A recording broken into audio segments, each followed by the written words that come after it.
Speaker sir, ఇప్పుడు ముఖ్యమంత్రి గారు భారతీయ జనతా పార్టీ నాయకులకు సూచనలు ఇవ్వడం,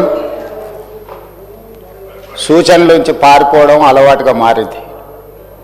నేను మిత్రులు కామారెడ్డి ఎమ్మెల్యే గారికి నేను సూచన చేస్తున్నా. కాళేశ్వరం ప్రాజెక్టును ఏటీఎంగా మార్చుకున్నారు.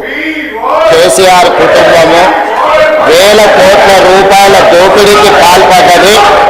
ఈ మాట ఎవరో కాదు, ఈ దేశ ప్రధానమంత్రి, ఈ దేశ హోంశాఖ మంత్రి నరేంద్ర మోడీ, అమిత్ షా గారు పదే పదే తెలంగాణకు వచ్చి కాళేశ్వరంలో వేల కోట్ల రూపాయల కుంభకోణానికి పాల్పడ్డారు. దీని మీద విచారణ జరగాలి అని వారు ఇక్కడ ప్రస్తావిస్తే కేంద్ర మంత్రివర్యులు కిషన్ రెడ్డి గారు, మాకు మీ వల్ల కాదు, మీరు కేసీఆర్కి జైల్లో పెట్టలేరు, మీరు ఈ కేసును సిబిఐకి బదిలీ చేయండి, 48 గంటల్లో కేసీఆర్ను, హరీష్ రావును, కేసీఆర్ కుటుంబాన్ని జైల్లో పెడతామని కిషన్ రెడ్డి గారు స్వయంగా కేంద్ర మంత్రిగా మాట్లాడారు. వీళ్ళ మాటలు నమ్మి వీళ్ళు నిజంగానే ఏదో చేస్తారని ఇదే శాసనసభలో ఇక్కడనే నేను నిలబడి పూర్తి స్థాయిలో చర్చ జరిగిన తర్వాత సిబిఐ విచారణకి ఇవ్వడం జరిగింది. కాళేశ్వరం కుంభకోణం మీద 48 గంటలు కాదు కదా, ఎన్ని నెలలైందో మీరే చూసింది. ఇవాళ గండ్ర వెంకటరమణారెడ్డి గారు సూచనలు ఇవ్వడమే మా బాధ్యత, సూచనలు ఇవ్వడమే గొప్ప విషయం అన్నట్టుగా కాకుండా నేను వారికి సూచన చేస్తున్న పాయల శంకర్ గారికి, వెంకటరమణారెడ్డి గారికి, మీరు వెళ్ళి కిషన్ రెడ్డి గారు కేంద్ర మంత్రి ఏదైతే కాళేశ్వరం మీద సిబిఐ విచారణ అన్నాడో, నెలల కొద్దీ సిబిఐ విచారణను మీరు ఢిల్లీలో తొక్కి పట్టుకొని మీరు వాళ్ళు ఒక్కటైపోయి మొన్నటి పార్లమెంట్ ఎన్నికల్లో, మున్సిపల్ ఎన్నికల్లో కలిసి ఎన్నికల్లో పోటీ చేసి ఓట్లు సీట్లు పంచుకున్నారు కదా.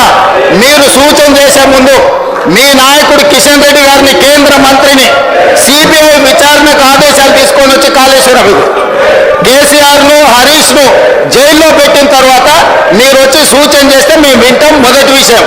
రెండవ విషయం అధ్యక్ష, నిన్న చర్చ జరిగింది. చర్చ విషయంలో పూర్తి స్థాయిలో అందరికీ అవకాశం ఇచ్చినాం. ఆ తర్వాత స్పష్టంగా జూన్ 2, 2014 నుంచి రాఘవ కన్స్ట్రక్షన్స్ మీద ఆరోపణ వరకు సిబిసిఐడి విచారణకు ఆదేశిస్తున్నామని ఇదే సభలో చెప్పినాం. వాళ్లకు రాజకీయం కావాలి. ఈ రోజు కుర్చీలో పడ్డ ఎలుకలాగా తయారైంది హరీష్ది, కేటీఆర్ది. ఎందుకంటే వేల కోట్ల రూపాయలు కొల్లగొట్టి మొత్తం ఇసుకను పిండి తాయిలం తీసి ఇవాళ వేల కోట్ల రూపాయలకు అధిపతులుగా మారారు.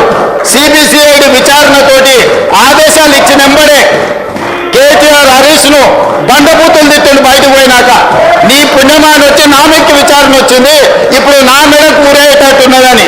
అక్కడ సంతోషరావు ఫోన్లు చేసి నీకేమైనా తల్లుందా, నువ్వు పంచమల్ల బ్లాక్మెయిల్ శ్రీనివాసరెడ్డిని చేయనికపోయి వాళ్ళ తమ్ముడు మహేష్ రావు గారు బాలానగర్లో భూమి రాయించుకున్నాడు కంపెనీ నుంచి. 100 ఎకరాల భూమి అక్రమంగా ధరణిని అడ్డం పెట్టి భూ బదలాయింపుకు పాల్పడ్డాడు. దాని మీద కలెక్టర్ రిపోర్టు శ్రీనివాసరెడ్డి అడిగితే శ్రీనివాసరెడ్డి గారికి విజ్ఞప్తి చేసిండు. మా తమ్ముడు స్వయంగా ఉన్నాడు, మా మామ హనుమంతరావు ఉన్నాడు ఇందులో, దాంట్లో సహకరించమని. శ్రీనివాసరెడ్డి గారు అది కుదరదు, ముఖ్యమంత్రి గారు చెప్పిండు, దీని మీద నివేదిక వేస్తున్నామని చెప్తే అప్పటి నుంచి శ్రీనివాసరెడ్డి గారిని టార్గెట్ పెట్టి ఈరోజు శంకర్ని, అదేవిధంగా వెంకటరమణారెడ్డిని అడుగుతున్నా.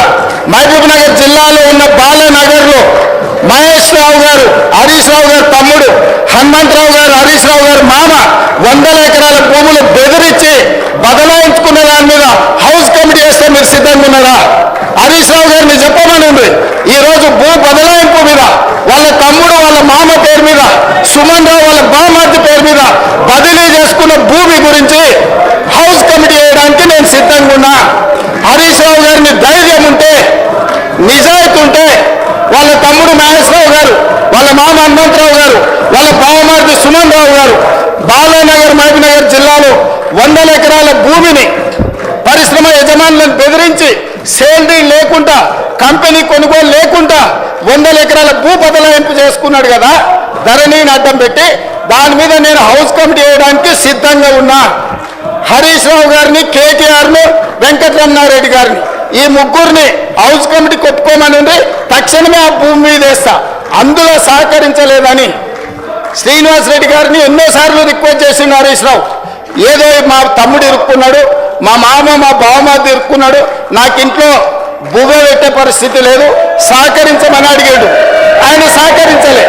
దాంతో ఇవాళ హరీష్ రావు గారు బకెట్లో బురద తెచ్చి శ్రీనివాసరెడ్డి మీద చల్తా అంటుడు. సిబిసిఐడి మీద మీకు నమ్మకం లేదా? తెలంగాణ పోలీసుల మీద మీకు నమ్మకం లేదా? మాట్లా సిబిఐ విచారణకు అడిగిన వెంకటరమణారెడ్డి గారికి కిషన్ రెడ్డి గారిని అడిగే ధైర్యం లేదా? ఇంటున్నాం కదా అని మాకు సలహాలు ఇవ్వద్దు. చెప్పేటోడు వినటోడు చెవిటోడు అయితే చెప్పేటోడు ఏమైనా